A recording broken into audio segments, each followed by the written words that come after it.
Grace, growth, and gratitude. The path to happiness through acts of appreciation and expression of thanks.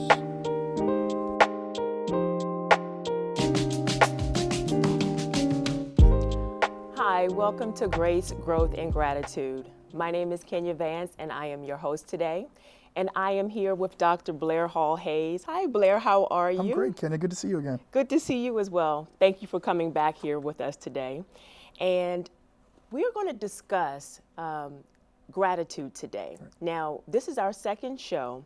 Our first show, we talked about you. We learned a little bit more about you, and we talked about your book that you wrote, which is an awesome book, by the way. Thank you very much. Grace, Growth, and Gratitude.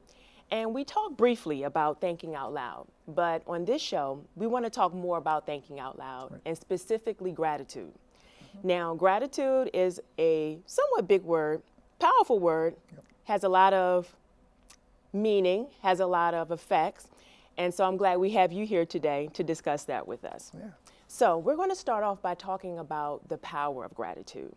Now, we do know that gratitude holds some power, but I'm not sure if we know just how powerful gratitude can be. And in practicing gratitude, I wanted to start by asking you, how has practicing gratitude influenced your outlook on life?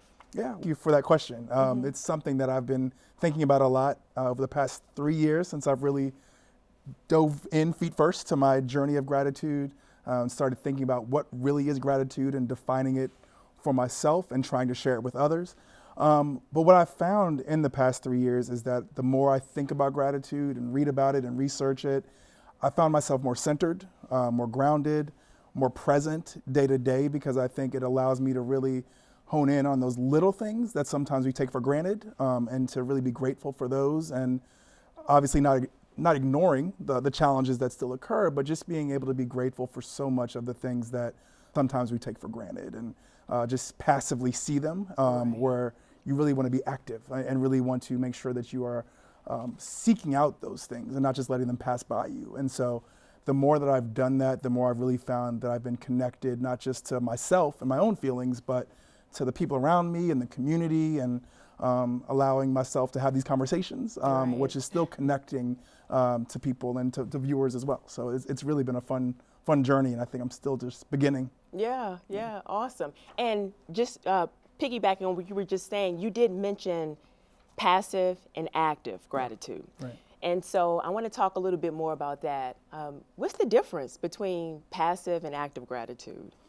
Yeah, so I think passive is just like when you feel something, you can acknowledge the feelings, but it just kind of goes by. You're not doing anything with the feelings. You know, you're acknowledging them. You might reflect on them even, which is great.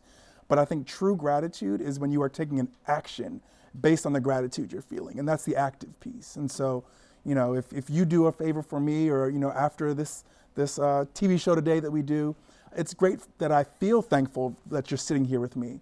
But the active piece is me, you know, writing you a note afterwards. You're sending you a message and saying, thank you for doing those things for me. And so that's bringing you along on my gratitude journey too, and letting you know how important that you are and your presence is to me. And so the passive piece is important because that's the individual sort of work, but the active piece is when we are bringing others along. And so that's when you're really helping others understand the importance they are to you, which is helping them and their own gratitude and knowing how important they are to you, and hopefully bringing more of that gratitude towards you, and in turn you to them as well. So I think they work hand in hand together, but you can't have one without the other. Right. And it's good you mentioned that, because I'm thinking like we probably practice a lot of passive gratitude, you know, more than we think. And it's like, oh, that was really nice, or oh, that was sweet, or I'm glad this happened, or I'm glad that happened. But we're thinking it internally. Right. But when we get to the point where we're actually expressing it to that particular person and letting them know, then it's like it takes on a whole new meaning at that point, because now they know how we feel, and we're just not keeping it inside. So yeah, I think I'm sorry, just to piggyback on what you're saying. It's like sometimes and we might have talked about this a little bit last time, is that we let time go by, and then we think it's too late to say thank you and get to that active place. Like we might sit in the passive place for too long, and then we feel embarrassed about trying to get active again with our gratitude. And one of the things that I like to say is it's never too late, right? No one will ever be upset with you if you thank them later than you should have originally, right? And so a delayed thank you is better than no thank you. Exactly. And so it's always an Exactly. opportunity, right? Yeah, about when maybe a couple gets married and they, you're given a certain time frame when you're supposed to send a thank you. Right. Maybe 6 months, or after 6 months you're considered late. Right. And it's like if it goes past that point, it's like, oh, should we still send it? Yeah, maybe it was too late, or things like that. But like you're saying, like a thank you is better than no thank you, even if it's later, because people understand, people know, that life is busy. But it's like, I definitely wanted to let you know I didn't forget. Thank you so much for what you did or what you gave. So very important. Yeah. So with that, do you think it's possible to get better at practicing gratitude? I do think so, and I think that's part of what I've been experiencing over the past 3 years as I've been doing this work, is just that it's almost like a muscle. The more you do it, the more you use it, the stronger it gets. The stronger the feelings get of gratitude when you're more immersed in it and you are finding opportunities to seek those things out, or you are actively giving gratitude out into the world, the more it comes back, and I think the feelings do get stronger. I think there are skills and practices that you can do to make sure that you are recognizing the gratitude in your world, whether it's journals, or whether it's just taking moments of reflection to bring some of those things into you. But there is science that tells you that the more you practice certain things, the more those things resonate, and the more that you can identify those things. And so one of the things that I found is the more that I think about gratitude, and the more that I'm grateful for the little things or even the big things, the more they seek me out, and the more I'm finding them. And so it's a skill to be able to identify the gratitude. It's a skill to be able to give gratitude effectively, right? And to know what sort of gratitude might this person respond to and this person. And that's when you're also tapping into like their personal relationships, right? And that, if I think about, I know my mother, if I'm giving thanks to her, she would like for me just to sit down with her and talk to her, spend time with her, right? Someone else might just like a text message, and that would be fine. And equally as beneficial to both of them, but in their own ways. And so knowing what that messaging looks like, depending on who your audience is also part of that skill building. But it has to start with you being able to identify and acknowledge those things that you're thankful for and appreciative of. Right, and it comes through practice. Yeah. And I was thinking about that also when you were talking, because just like you were saying, I was thinking of it in terms of also practicing. So like if there's a skill, if you want to learn how to play the piano, right, how are you going to get better at it? You practice. Even if you do know how to play the piano, you're still going to practice. Yep. You may learn new songs. You may learn new ways of playing certain chords or things like that. So the more you practice the gratitude, the more you learn how to give it in different ways. And like you're saying, there's so many different ways you can give gratitude, no matter how big or how small, and depending on who it's for. Yeah, and I think I love that analogy of the music instrument, because it's something like, the better you get at playing an instrument, the more fun you can have with it, the more you can do with it, right? Yes. And so if gratitude is your instrument, the more you get practice using gratitude, the more fun you'll be able to have giving fun gifts to people and thank you, or receiving these moments of gratitude. Just flows. It flows. Just flows naturally. It builds off each other, right? And so, I really like that analogy of a music instrument. Yeah. Yes, exactly. So let's say this. So we're talking about gratitude, and I feel like it's never too late to practice gratitude. Some of us may have started our journey of gratitude at a young age. We were maybe taught, to say thank you or to be grateful for things. But some of us may not have had that type of background, and we're just kind of stepping into this right now. So where would you recommend someone start on their gratitude journey if they wanted to start right now? So there's a psychologist, her name is Dr. Kathleen Colvin, and she broke it down into 3 different stages of gratitude. So she talked about the feeling stage, the expressing stage, and the adopting stage. And so the feeling stage is kind of going back to what we talked about with the passive versus active. It's just feeling and reflecting on, identifying those things that you're grateful for, and really spending time in it, right? And making sure that you can just individually in your own self-work, have that personal moment to say, here are the things that I'm grateful for, whether today or this week or whatever it may be. And the expressive stage is when, okay, I've done the individual work, but I want to give back and kind of give this out, right? And so that's when you're sharing outward, and you're going to people and saying, this is how you've impacted me. I am thankful for these things that you did. or even if it's not something that they did, but just sharing your own gratitude. It's expressing it, and you're putting gratitude out into the world, right? And so that's allowing other people to respond to it. And then the adopting phase is when you are, you're changing your behaviors in light of the gratitude that you've given out, the gratitude you've received. And so that's really active, right? And it's the behaviors that you then adopt going forward based on the experiences that you've had. And so those three stages, I think if you find yourself somewhere in there, that's how you know where you are in the gratitude journey, whether you're feeling, expressing, or adopting and changing behaviors. Right. Okay. Great. Yeah. And that's what I said. Like, I feel like it's never too late to start your practice on gratitude. So thank you for outlining those steps. So what we're going to do is we're going to take a quick break, but when we come back, we're going to continue to talk about that because I want to know a little bit more about the science of gratitude and what that means exactly, but we're going to take a quick break. So when we return from the break, we will continue talking with Dr. Blair Hayes about gratitude. You can talk to me if you're feeling sad. Thanks for hearing me out, bro. Whenever you need to talk, I'm here, okay? I know you're going through a lot. I wonder if you know that we can get help. Let's see how far we can go. Love, your mind. The thing that drives me every day as a dad is him. Every day he's hungry for something. And there's this huge responsibility in making sure that he's a good person. I think the advice I would give is you don't need to know all the answers. It's okay to make mistakes. As long as it's coming from love, then it kind of starts to work itself out.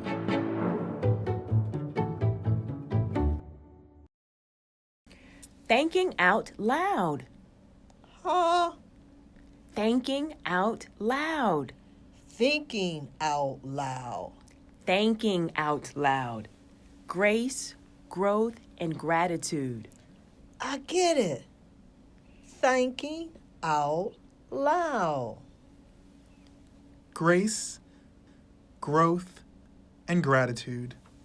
Welcome back to Grace, Growth, and Gratitude. I am your host, Kenya Vance, and I am here with Dr. Blair Hayes, and we're specifically talking about gratitude. So, Blair, before the break, we were going to talk about the science of gratitude and what that exactly means. So, tell us what that exactly means. Sure. I'm really glad you asked because it's a fascinating subject. Last summer, I did a course, a Harvard online course by Arthur Brooks, who's a psychologist, a social psychologist, in the field of positive psychology. And so there's a whole field of psychology that just talks about happiness and positivity. And so the saying is that happiness equals joy plus satisfaction plus meaning. And so gratitude kind of goes across all three of those things and feeds into your happiness. And so the science of happiness is just saying that not everyone is wired to feel or receive gratitude the same way. And so we can understand how people feel gratitude and make improvements and build the skills like we talked about before around gratitude.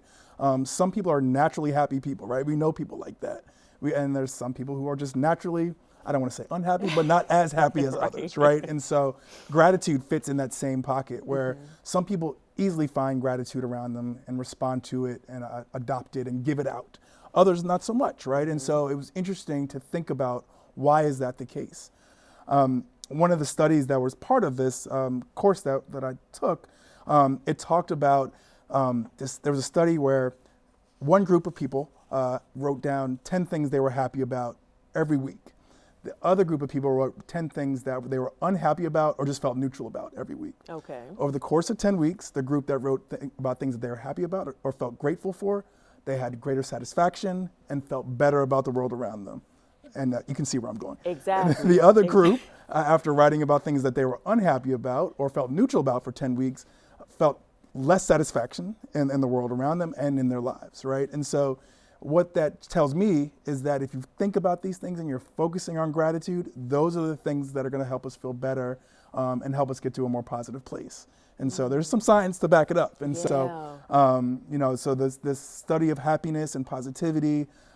There's a this whole field that's what they study day to day. And when I was in grad school, they didn't have a field of positive psychology. Yeah, I wish they did, because that's where I sounds would like have a gone. fun field. Yeah, but I think I found it later. But Right. but I love this work, and it's really interesting to think about why certain people respond to it in the way that they do, and how do we help get others along and help move them along in their journey, as we've been talking about. Yeah, there was two things I was thinking about when you were saying that. Like, I know some people, and I'm sure you may know too, and others may know, some people who can give a lot of gratitude, but it's hard for them to accept it. Yes. And it's like, wow, you can give out so much, positivity, but when it comes back to you, it's just like, they want to shy away from, no, it's not that big of a deal, no, Right. whatever. But, and then also with that study, and, the people who were writing down the 10 things they were happy about or the 10 things they were unhappy about.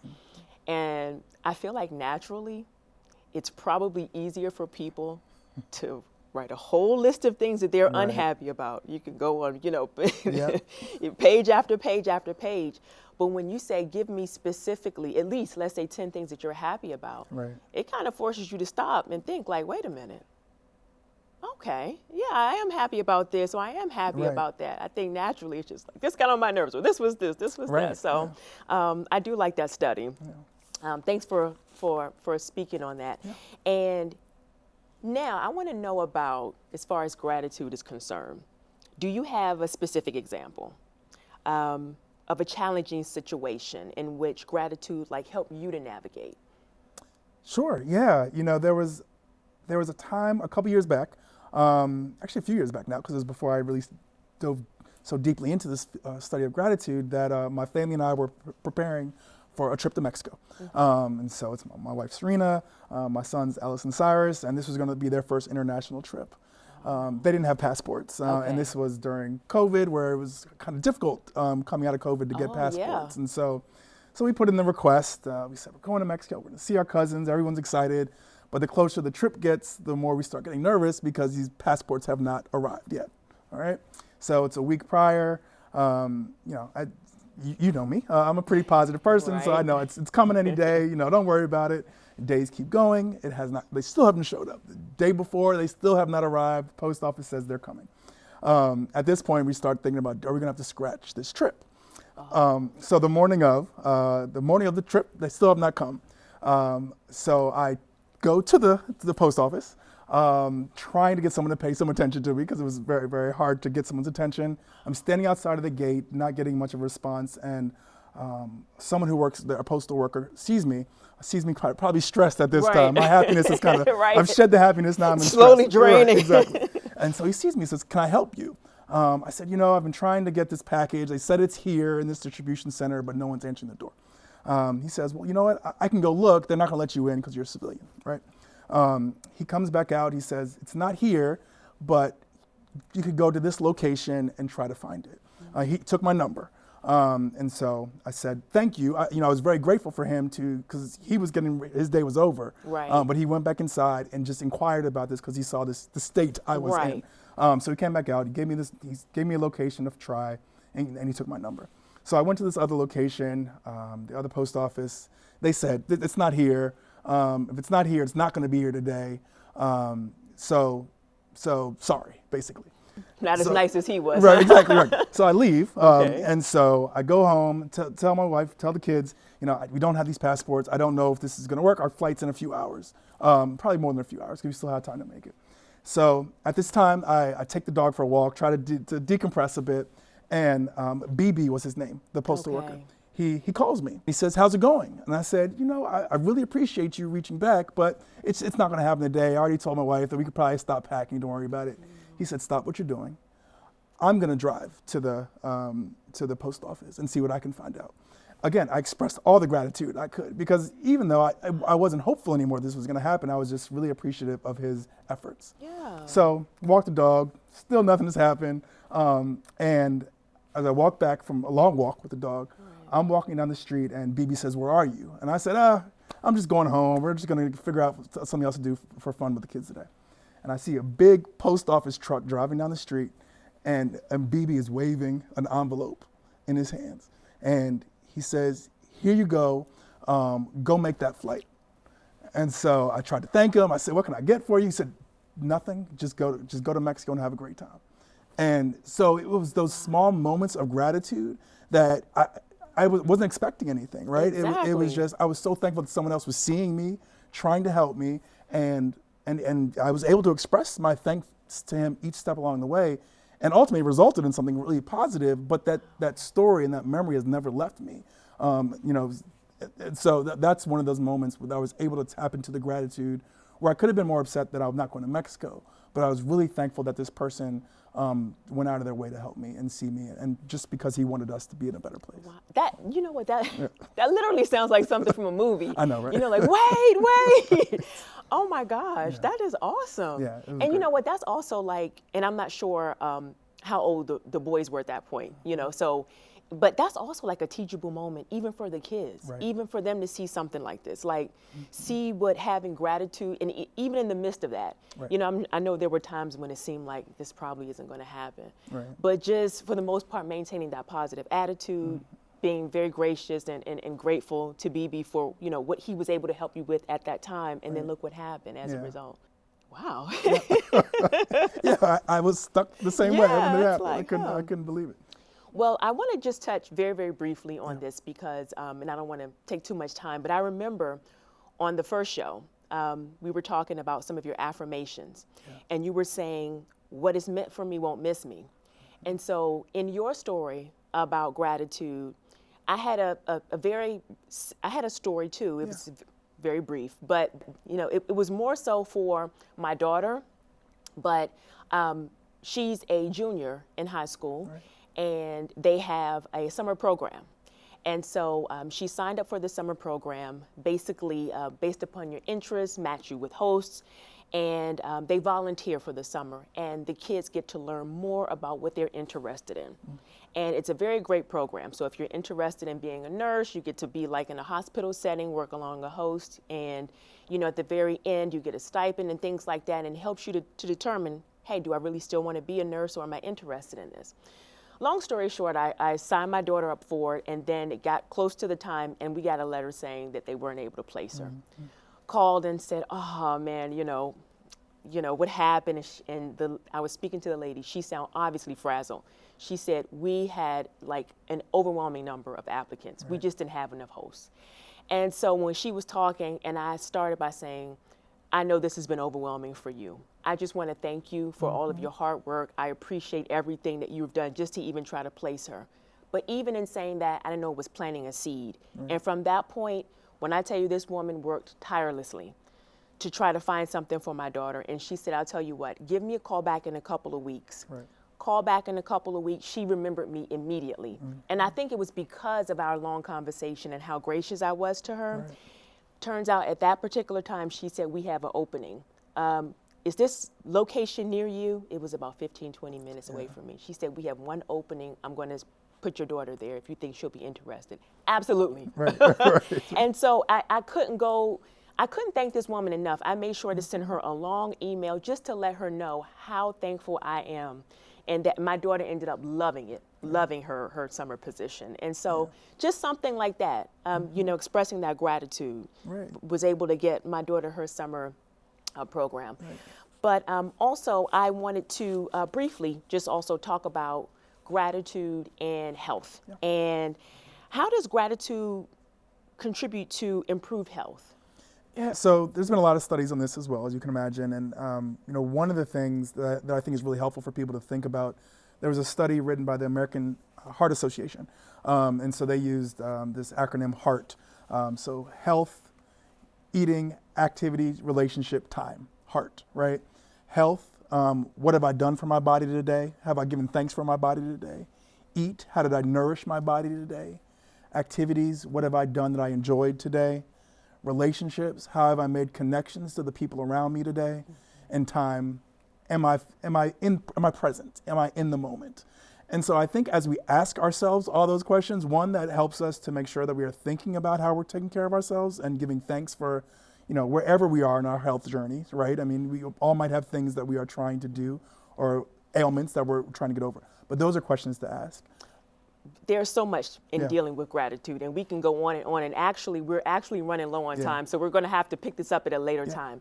But I didn't want to end today's show without giving our viewers a takeaway from this. And so I want you to tell, how can they initiate acts of kindness within their own community? Something for them to take away from this. Yeah, I love that, and I think we should probably do this each time, right? Yeah. And think about what are we leaving people with? Exactly. What's the call to action? Exactly. So, for this episode, what I'd like people to do is to compliment 2 strangers that they come across in the next week.